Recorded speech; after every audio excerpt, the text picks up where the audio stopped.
What's the Lakers' ceiling this season? You asking me? Yeah. Oh, man, you know the ceiling. You know what the ceiling is, Perk?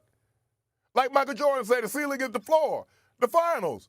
They can get to the finals. If D-Lo gonna keep playing like this, and Anthony Davis has only missed a handful of games. That's all I wanted. I done won my bet with Stephen A. Stephen A. said he gonna miss 15 games by Valentine's Day. Well, guess what? I ain't getting a bouquet of roses, but I'm gonna get something better than that, Perk. Their ceiling, they can make the finals. With Anthony Davis playing the way he's playing. LeBron coasting, I ain't giving you 25, 7, and 7, Perk. And D-Lo, D-Lo been on that thing. And then we got the Kobe of the Ozarks. Look, put Perk up. Stand up, sit up in your seat. You slump down in your seat. The teacher is talking to you, Perkins. The NBA Finals are their ceiling. Look, you are so wrong. You are so wrong. And here's why, okay? First of all, their ceiling is the second round, okay? They're not better than the two teams that we watched battle last night in the Western Conference, and that's the Clippers and the Minnesota Timberwolves. That's first off. And they proved to us, what that game showed us is that you have to have elite wing defenders in order to make it past and contend for a title. The Lakers don't have that. And then let's talk about the defending champs. The Lakers haven't beat them since I don't know when. Like they haven't beat them in forever. So when I think about those three teams alone standing in the way of the Los Angeles Lakers, it eliminates them from even thinking about winning the title this season. And you know how I feel about LeBron James. He's the greatest player to ever touch the damn basketball, but he also is 39 years of age. And we saw last year, we saw what kick in.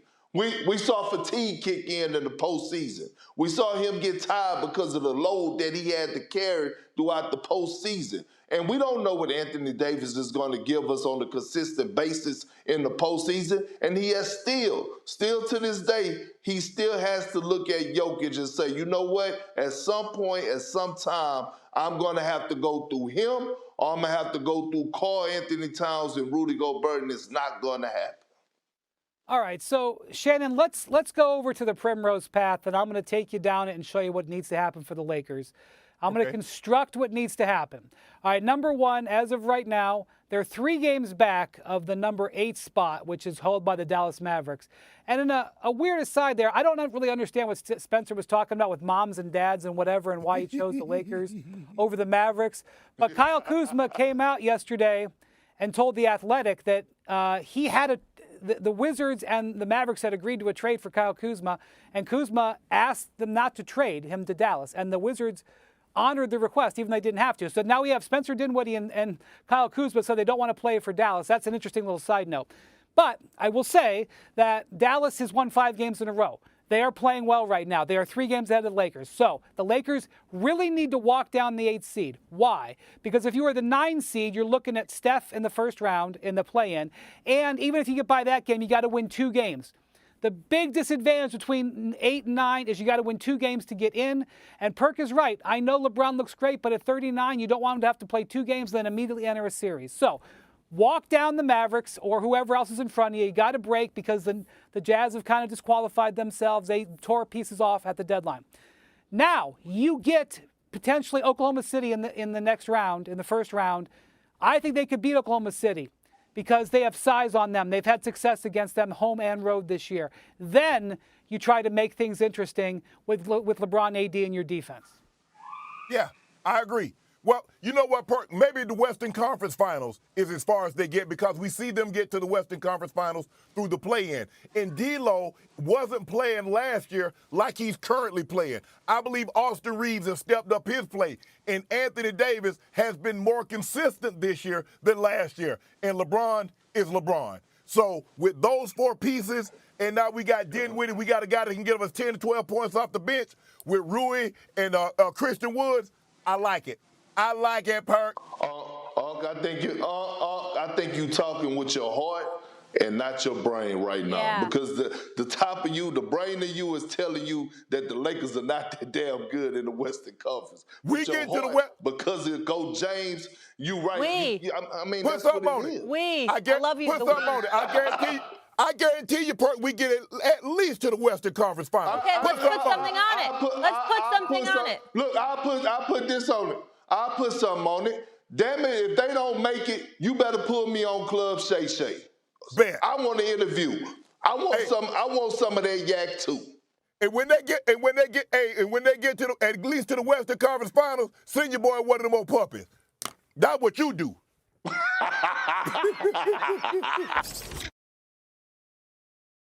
Bigger statement: Minnesota or Milwaukee? Minnesota.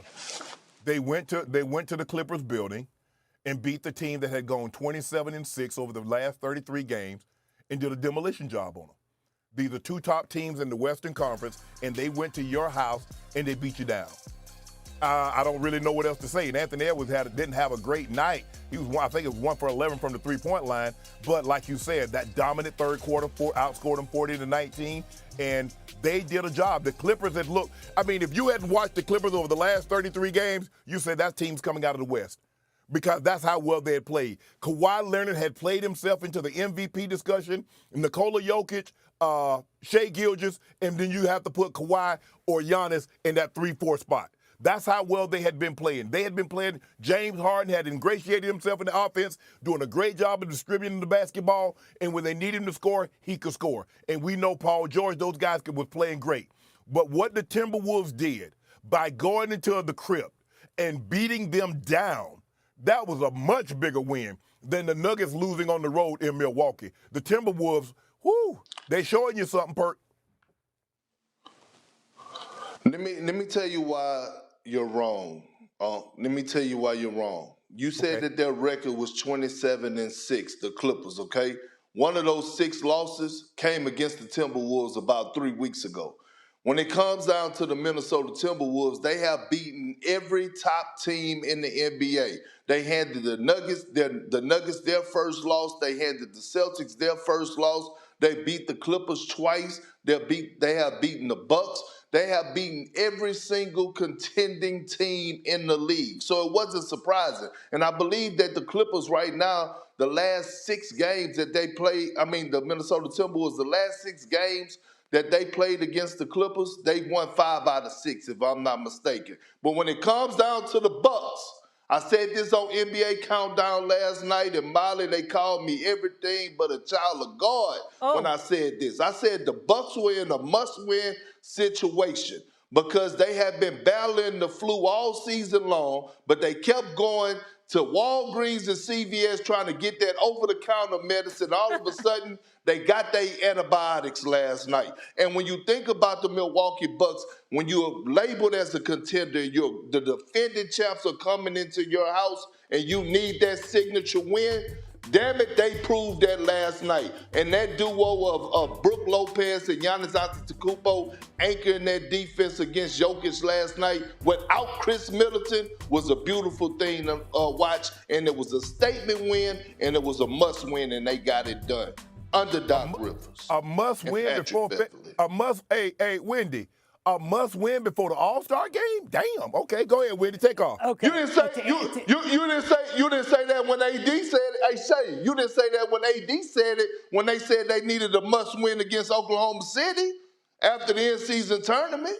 Bro, the Lakers had won 4 games at that point. Of course it was. No, come on, Perk. You know, with Shannon, every Laker game's a must-win game. They're playing the Pistons tonight. Must-win game for Unc. Okay. The answer to Molly's question is that it was a bigger win for the Bucks. But I want to just say something real quick about the Timberwolves. Size, size, size. This is a big, bad, strong defensive team, and their size gives teams problems. They're 3-0 against the Nuggets and Clippers this year. The Clippers, as awesome as they are, have issues with really big teams. It's their big challenge against the Nuggets eventually. They just lost last week to the Cavs because they play with so much size, and they defend. Defense travels. They're the best road team, in my opinion, in the NBA. Their record shows that.